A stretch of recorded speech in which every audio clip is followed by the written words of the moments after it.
10ാം class ഫിസിക്സിലെ രണ്ടാമത്തെ അധ്യായമായ വൈദ്യുത കാന്തിക ഫലം എന്ന പാഠത്തിൽ പ്രധാനമായിട്ടും നമുക്ക് പഠിക്കാനുള്ളത് ഒരു ഋജുചാലകത്തിന് ചുറ്റുമുണ്ടാകുന്ന കാന്തിക മണ്ഡലം, ഒരു സോളിനോയിഡിന് ചുറ്റുമുണ്ടാകുന്ന കാന്തിക മണ്ഡലം എന്നിവയെക്കുറിച്ചും അതുപോലെ തന്നെ വൈദ്യുത കാന്തിക ഫലത്തിൻ്റെ ഉപയോഗങ്ങൾ. ഇത് ഏകദേശം ഒരു 4-5 മാർക്കിനാണ് നമ്മുടെ SLC പരീക്ഷയ്ക്ക് സാധാരണ ഇതിനകത്ത് ചോദ്യങ്ങൾ ചോദിക്കാൻ സാധ്യതയുള്ളത്. ആദ്യമായി ഒരു ഋജുചാലകത്തിന് ചുറ്റുമുണ്ടാകുന്ന കാന്തിക മണ്ഡലത്തെക്കുറിച്ചാണ് നമുക്ക് പഠിക്കാനുള്ളത്. അതിനായി ഒരു ഋജുചാലകത്തിൻ്റെ താഴെയായി ഒരു കാന്തസൂചി വെക്കുകയും അതിലൂടെ വൈദ്യുതി കടത്തിവിടുന്നതിൻ്റെ ഒരു പരീക്ഷണമാണ് നമുക്ക് ആദ്യമായി നമ്മുടെ പാഠപുസ്തകത്തിൽ പറയുന്നത്. അങ്ങനെ വൈദ്യുതി കടത്തിവിടുന്ന സമയത്ത് A, B എന്നീ ദിശയിലാണ് വൈദ്യുതി, എയിൽ നിന്ന് ബിയിലേക്കാണ് വൈദ്യുതി ഒഴുകുന്നതെങ്കിൽ ഈ കാന്തസൂചിയുടെ നോർത്ത് ധ്രുവം, അതായത് ഉത്തര ധ്രുവം അപ്രത്യക്ഷ ദിശയിലേക്കായിരിക്കും ചലിക്കുന്നത്. അതേപോലെ തന്നെ വൈദ്യുത പ്രവാഹ ദിശ മാറ്റുന്ന സമയത്ത് ഈ കാന്തസൂചിയുടെ ചലന ദിശ എന്ന് പറയുന്നത് നേരത്തെ അപ്രത്യക്ഷ ദിശയായിരുന്നത് ഇപ്പോൾ പ്രദക്ഷിണ ദിശയായി മാറുകയും ചെയ്യുന്നു. അതേപോലെ തന്നെ ഈ ചാലകത്തിൻ്റെ സ്ഥാനം മുകളിൽ നിന്ന് താഴേക്ക് മാറ്റുമ്പോൾ നേരത്തെ ചെയ്ത ആ പരീക്ഷണത്തിൻ്റെ വിപരീത ദിശയിൽ നമുക്ക് ഈ കാന്തസൂചി ചലിക്കുന്നതായിട്ട് നമുക്ക് കാണാൻ സാധിക്കും.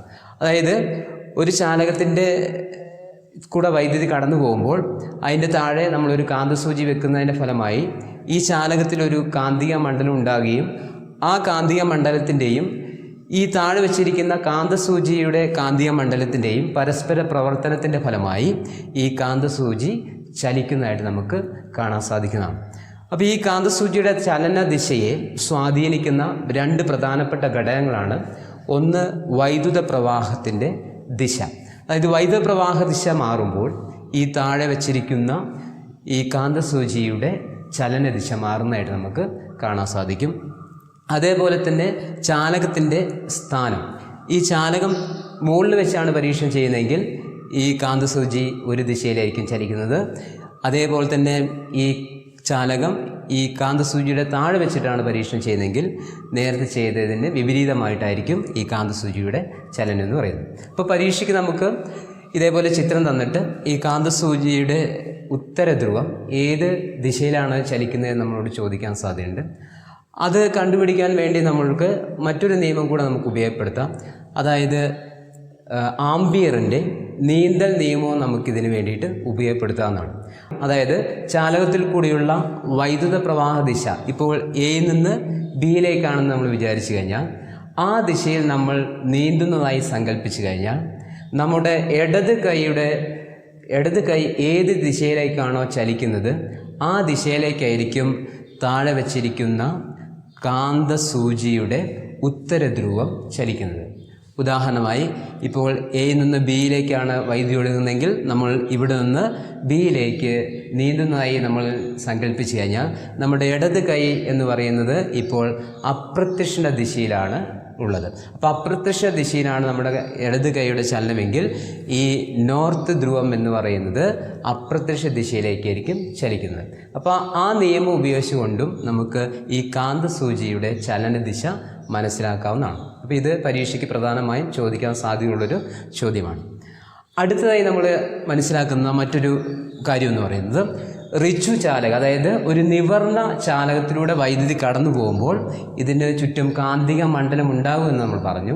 ആ കാന്തിക മണ്ഡലത്തിൻ്റെ പ്രത്യേകത എന്ന് പറയുന്നത് ഇത് വലയ രൂപത്തിലായിരിക്കും ഈ കാന്തിക മണ്ഡലത്തിൻ്റെ ആകൃതി എന്ന് പറയുന്നത്.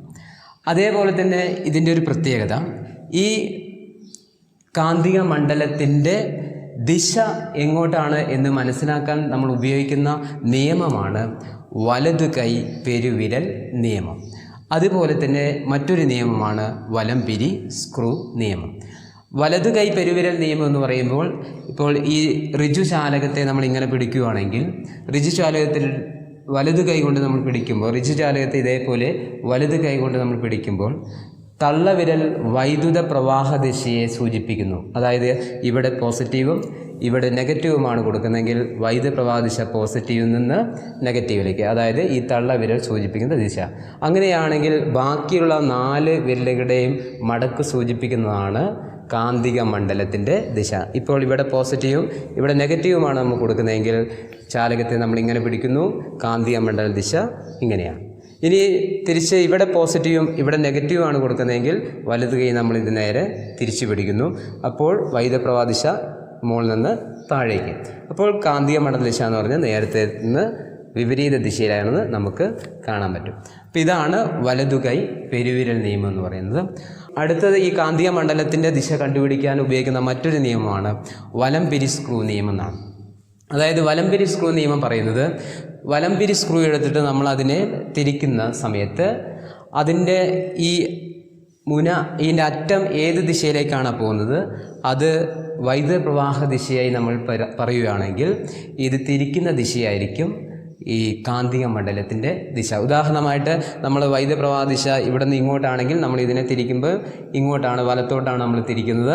ആ വലത്തോട്ട് തിരിക്കുമ്പോൾ ഈ വൈദ്യുത പ്രവാഹ ദിശ ഇതിൻ്റെ ഈ മുന പോകുന്ന ദിശയും ഇത് തിരിക്കുന്ന ദിശയായിരിക്കും കാന്തിക മണ്ഡലത്തിൻ്റെ ദിശയും. അപ്പോൾ ഈ രണ്ട് നിയമം ഉപയോഗിച്ചുകൊണ്ടും നമുക്ക് ഇതിന് ചുറ്റുമുണ്ടാകുന്ന കാന്തിക മണ്ഡലത്തിൻ്റെ ദിശ നമുക്ക് മനസ്സിലാക്കാൻ സാധിക്കും. അപ്പോൾ അതിൻ്റെ അകത്ത് നമ്മൾ മനസ്സിലാക്കേണ്ട ഒരു കാര്യം, ഒരു ഋജുചാലകത്തിലൂടെ വൈദ്യുതി കടന്നു പോകുമ്പോൾ അതിനു ചുറ്റും ഒരു കാന്തിക മണ്ഡലം ഉണ്ടാകുന്നുവെന്നും ആ കാന്തിക മണ്ഡലത്തിൻ്റെ ആകൃതി വലയ രൂപത്തിലാണെന്നും അതേപോലെ തന്നെ ആ കാന്തിക മണ്ഡലത്തിൻ്റെ ദിശ കണ്ടുപിടിക്കുന്നതിനുള്ള രണ്ട് നിയമങ്ങളാണ് വലത് കൈ പെരുവിരൽ നിയമവും വലംപിരി സ്ക്രൂ നിയമവും. അടുത്തതായി നമ്മൾ പഠിക്കാൻ പോകുന്നത് വലയ രൂപത്തിലുള്ള ഒരു ചാലകത്തിലൂടെ വൈദ്യുതി കടന്നു പോകുമ്പോൾ അതിന് ചുറ്റുമുണ്ടാകുന്ന കാന്തിക മണ്ഡലത്തിൻ്റെ പ്രത്യേകതയെക്കുറിച്ചാണ്. ഇപ്പോൾ വലയ രൂപത്തിൽ ഇവിടെ ഈ ചിത്രത്തിൽ കാണിച്ചിരിക്കുന്ന പോലെ ഇങ്ങനെയാണ് ഒരു വലയ രൂപത്തിലുള്ളൊരു ചാലകമാണ് എന്ന് വിചാരിക്കുക. ഇതിലൂടെ വൈദ്യുതി കടന്നു പോകുമ്പോൾ ഇതിന് ചുറ്റുമുണ്ടാകുന്ന കാന്തിക മണ്ഡലത്തിൻ്റെ ശക്തി ഋജുചാലകത്തിലുണ്ടാകുന്ന കാന്തിക മണ്ഡലത്തേക്കാൾ കൂടുതലായിരിക്കും. അതുപോലെ തന്നെ ഇതിൽ നമുക്ക് കാന്തിക മണ്ഡലത്തിൻ്റെ ധ്രുവങ്ങൾ നമുക്കിതിനകത്ത് കൃത്യമായി പറയാനും സാധിക്കും. അതിനു വേണ്ടിയിട്ടാണ് കാന്തിക മണ്ഡലത്തിൻ്റെ ഇവിടെ ഉണ്ടാകുന്ന കാന്തിക മണ്ഡലത്തിൻ്റെ ശക്തിയെ സ്വാധീനിക്കുന്ന ഘടകങ്ങളാണ് ഒന്ന് ഉള്ള ഈ ചുറ്റുകളുടെ അല്ലെങ്കിൽ വലയങ്ങളുടെ എണ്ണം. വലയങ്ങളുടെ എണ്ണം കൂടുമ്പോൾ ഇവിടെ ഉണ്ടാകുന്ന കാന്തിക മണ്ഡലത്തിൻ്റെ ശക്തി കൂടുന്നു. അതേപോലെ ഇതിൽ കൂടിയുള്ള കറണ്ട് അല്ലെങ്കിൽ വൈദ്യുത പ്രവാഹ തീവ്രത കൂടുമ്പോഴും ഇവിടെ ഇതിനു ചുറ്റുമുണ്ടാകുന്ന കാന്തിക മണ്ഡലത്തിൻ്റെ ശക്തി വർദ്ധിക്കുന്നതാണ്. ഇനി നമുക്ക് പഠിക്കാനുള്ളത് ഇങ്ങനെയുള്ള വലയ രൂപത്തിലൂടെ ഉള്ള അതിനു ചുറ്റുമുണ്ടാകുന്ന കാന്തിക മണ്ഡലത്തിൻ്റെ ധ്രുവങ്ങൾ ഏതാണെന്ന് പരീക്ഷയ്ക്ക് ചോദിക്കാൻ സാധ്യതയുണ്ട്. അപ്പോൾ അത് മനസ്സിലാക്കുന്നതിന് വേണ്ടി ഇതിപ്പോൾ വലയ രൂപത്തിലുള്ളൊരു ചാലകമാണ്. ഇവിടെ പോസിറ്റീവും ഈ ഭാഗത്ത് നെഗറ്റീവുമാണ് നമ്മൾ കൊടുത്തിരിക്കുന്നത്. ഇപ്പോൾ പോസിറ്റീവ് നിന്ന് നെഗറ്റീവ് ദിശ ഇങ്ങനെയാണ് വൈദ്യുത പ്രവാഹ ദിശ എന്ന് പറയുന്നത്. അതായത് പ്രദക്ഷിണ ദിശയിലാണ്, അതായത് ക്ലോക്കിൻ്റെ സൂചി തിരിയുന്ന ദിശയിലാണ് നമ്മൾ ഇതിൻ്റെ ഈ അറ്റത്ത് നോക്കുമ്പോൾ വൈദ്യുതി ഒഴുകുന്നതെങ്കിൽ ഈ അറ്റം എന്ന് പറയുന്നത് സൗത്ത് പോളായിരിക്കും അല്ലെങ്കിൽ ദക്ഷിണ ധ്രുവമായിരിക്കുമെന്നാണ് നമ്മൾ പറയുന്നത്. അപ്പോൾ വൈദ്യുത പ്രവാഹ ദിശ എന്ന് പറയുന്നത് പ്രദക്ഷിണ ദിശയാണെങ്കിൽ നമ്മൾ നോക്കുന്ന ആ വശം എന്ന് പറയുന്നത് ദക്ഷിണ ധ്രുവമായിരിക്കും. അതേപോലെ തന്നെ നമ്മൾ മനസ്സിലാക്കേണ്ട മറ്റൊരു കാര്യം കൂടിയുണ്ട്. നമ്മൾ ടെസ്റ്റിൽ പറയുന്ന മറ്റൊരു കാര്യം, പ്രദക്ഷിണ ദിശയിലാണെങ്കിൽ കാന്തിക മണ്ഡലത്തിൻ്റെ ദിശ എങ്ങോട്ടാണെന്ന് ഉള്ളതും കൂടെ നമുക്കിതിനകത്ത് മനസ്സിലാക്കേണ്ടതുണ്ട്. അതായത് നമ്മൾ നോക്കുന്ന ആ അറ്റം പ്രദക്ഷിണ ദിശയിലാണ് വൈദ്യുതി ഒഴുകുന്നതെങ്കിൽ കാന്തിക മണ്ഡലത്തിൻ്റെ ദിശ എന്ന് പറയുന്നത് കമ്പിച്ചുരുളിൻ്റെ പുറത്തു നിന്ന് ഉള്ളിലേക്കായിരിക്കും. അതായത് ഇതൊരു വലയ രൂപത്തിലുള്ള ചാലകമാണെന്ന് നമ്മൾ കരുതിയാൽ ഇവിടെ നമ്മൾ പോസിറ്റീവും ഈ ഭാഗത്ത് നെഗറ്റീവും കൊടുത്തു വിചാരിക്കാം. അങ്ങനെയാണ് ഈ വൈദ്യുത പ്രവാഹ ദിശ എന്ന് പറയുന്നത് പോസിറ്റീവ് നെഗറ്റീവ് ആയിരിക്കും. അതായത് നമ്മൾ അവിടെ നിന്ന് നോക്കുമ്പോൾ വൈദ്യുത പ്രവാഹ ദിശ എന്ന് പറയുന്നത് പ്രദക്ഷിണ ദിശയിലായിരിക്കും. പ്രദക്ഷിണ ദിശയിലാണെങ്കിൽ നമ്മൾ പറഞ്ഞു ഇവിടെ നിന്ന് നോക്കുന്ന സമയത്ത് ഇത് സൗത്ത് പോളായിരിക്കും, അതായത് ദക്ഷിണ ധ്രുവമായിരിക്കും. ഇനി ഇതിൻ്റെ കാന്തിക മണ്ഡലത്തിൻ്റെ ദിശ എന്ന് പറയുന്നത് എവിടെ നിന്നാണെന്നാണ് നമ്മൾ അടുത്തായിട്ടും പഠിക്കാൻ പോകുന്നത്.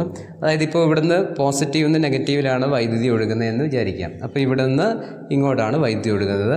അപ്പോൾ നമ്മൾ വലത് കൈ നിയമം ഉപയോഗിച്ച് കഴിഞ്ഞാൽ ഈ തള്ളവിരൽ വൈദ്യുത പ്രവാഹ ദിശ വെച്ച് കഴിഞ്ഞാൽ ബാക്കിയുള്ള 4 വിരലുകളുടെ മടക്ക് എന്ന് പറയുന്നത് നമ്മളിപ്പോൾ ഇവിടുന്ന് ഉള്ളിലേക്കാണ്, അതായത് കമ്പിച്ചുരുളിൻ്റെ പുറത്തു നിന്ന് ഉള്ളിലേക്കാണ്. അപ്പോൾ പ്രദക്ഷിണ ദിശയിലാണ് വൈദ്യുതി ഒഴുകുന്നതെങ്കിൽ കാന്തിക മണ്ഡല ദിശ എന്ന് പറയുന്നത് കമ്പിച്ചുരുളിൻ്റെ പുറത്തുനിന്ന് ഉള്ളിലേക്കാണ്. അതുപോലെ ഇവിടെ നമ്മൾ നോക്കിക്കഴിഞ്ഞാൽ വൈദ്യുതപ്രവാഹ ദിശ എന്ന് പറയുന്നത് ഇങ്ങനെ താഴേക്കാണ് വരിക. അപ്പോൾ നമ്മൾ കൈ വെക്കേണ്ടത് ഇങ്ങനെയാണ്. ഇവിടെ വെച്ച് കഴിഞ്ഞാലും നമ്മൾ വൈദ്യുതപ്രവാഹ ദിശ എന്ന് പറയുന്നത് താഴോട്ട് വരുമ്പോൾ കമ്പിച്ചുരുളിൻ്റെ പുറത്തുനിന്ന് ഉള്ളിലേക്കാണ് നമ്മൾ ഈ 4 വിരലുകൾ കൊണ്ടുപോകേണ്ടത്. അപ്പോൾ ഈ വശത്ത് നോക്കിയാലും ഇപ്പുറ വശത്ത് നോക്കിയാലും പ്രദക്ഷിണ ദിശയിലാണ് വൈദ്യുതി ഒഴുകുന്നതെങ്കിൽ കാന്തിക മണ്ഡലത്തിൻ്റെ ദിശ എന്ന് പറയുന്നത് കമ്പിച്ചുരുളിൻ്റെ പുറത്തു നിന്ന് ഉള്ളിലേക്കായിരിക്കും. ഇനി അപ്രത്യക്ഷ ദിശയിലാണെങ്കിൽ നമ്മൾ നേരത്തെ പറഞ്ഞതിൻ്റെ നേരെ വിപരീതമായിരിക്കും എന്നുള്ള കാര്യം കൂടെ ഓർത്തിരിക്കുക. അതായത് അപ്രത്യക്ഷ ദിശയിലാണ് വൈദ്യുതി ഒഴുകുന്നതെങ്കിൽ ഇവിടുന്ന് നമ്മൾ നോക്കുന്നത് ധ്രുവം നോർത്ത് ധ്രുവമായിരിക്കും. അതേപോലെ തന്നെ കാന്തിക മണ്ഡലത്തിൻ്റെ ദിശ എന്ന് പറയുന്നത് കമ്പിച്ചുരുളിൻ്റെ ഉള്ളിൽ നിന്ന് പുറത്തേക്കുമായിരിക്കും. ഇത്രയുമാണ് ഒരു വലിയ രൂപത്തിലുള്ള ചാലകത്തിന് ചുറ്റും ഉണ്ടാകുന്ന കാന്തിക മണ്ഡലവുമായി ബന്ധപ്പെട്ട് നമുക്ക് പഠിക്കാനുള്ളത്. അടുത്തതായി സോളിനോയിഡിൽ കൂടെ വൈദ്യുതി കടന്നു പോകുമ്പോൾ അതിന് ഉണ്ടാകുന്ന കാന്തിക മണ്ഡലത്തെക്കുറിച്ചാണ് നമുക്ക് പഠിക്കാനുള്ളത്. അപ്പോൾ ഒരു സോളിനോയിഡിൽ കൂടെ വൈദ്യുതി കടന്നു പോകുമ്പോൾ ഈ സോളിനോയിഡ് ഒരു കാന്തമായി വൈദ്യുത കാന്തമായി മാറുമെന്ന് നമ്മൾ പഠിച്ചിട്ടുണ്ട്. അതേപോലെ തന്നെ ഈ വൈദ്യുത കാന്തത്തിൻ്റെ ധ്രുവങ്ങൾ കണ്ടുപിടിക്കലാണ് നമുക്ക് ഇതിനകത്ത് പ്രധാനമായിട്ട് പഠിക്കാനുള്ളത്. അതിൽ പ്രധാനമായി നമ്മൾ നേരത്തെ പറഞ്ഞ വലിയ രൂപത്തിലുള്ള ചാലകത്തിന് ചുറ്റുമുണ്ടാകുന്ന കാന്തിക മണ്ഡലത്തിൻ്റെ അതേ പ്രത്യേകത തന്നെയാണ്. ഈ സോളിനോയിഡിൻ്റെ ഒരറ്റത്തിലേക്ക് നമ്മൾ നോക്കുമ്പോൾ വൈദ്യുത പ്രവാഹ ദിശ എന്ന് പറയുന്നത് പ്രദക്ഷിണ ദിശയിലാണെങ്കിൽ, അതായത് ക്ലോക്കിൻ്റെ സൂചി തിരിയുന്ന ദിശയിലാണെങ്കിൽ ആ ധ്രുവം സൗത്ത് പോൾ, അതായത് ദക്ഷിണ ധ്രുവമായിരിക്കും. ഇനി നമ്മളൊരു വശം നോക്കുമ്പോൾ വൈദ്യുത പ്രവാഹ ദിശ അപ്രത്യക്ഷ ദിശയിലാണെങ്കിൽ ആ ധ്രുവം എന്ന് പറയുന്നത് നോർത്ത് പോളായിരിക്കും, അതായത് ഉത്തര ധ്രുവവും ആയിരിക്കും. അപ്പോൾ പ്രധാനമായി പരീക്ഷയ്ക്ക് ഇങ്ങനെ ചിത്രം തന്നിട്ട് ഇതിൻ്റെ ധ്രുവങ്ങൾ അടയാളപ്പെടുത്താൻ നമ്മളോട് പരീക്ഷയ്ക്ക് ചോദിക്കുന്നതാണ്.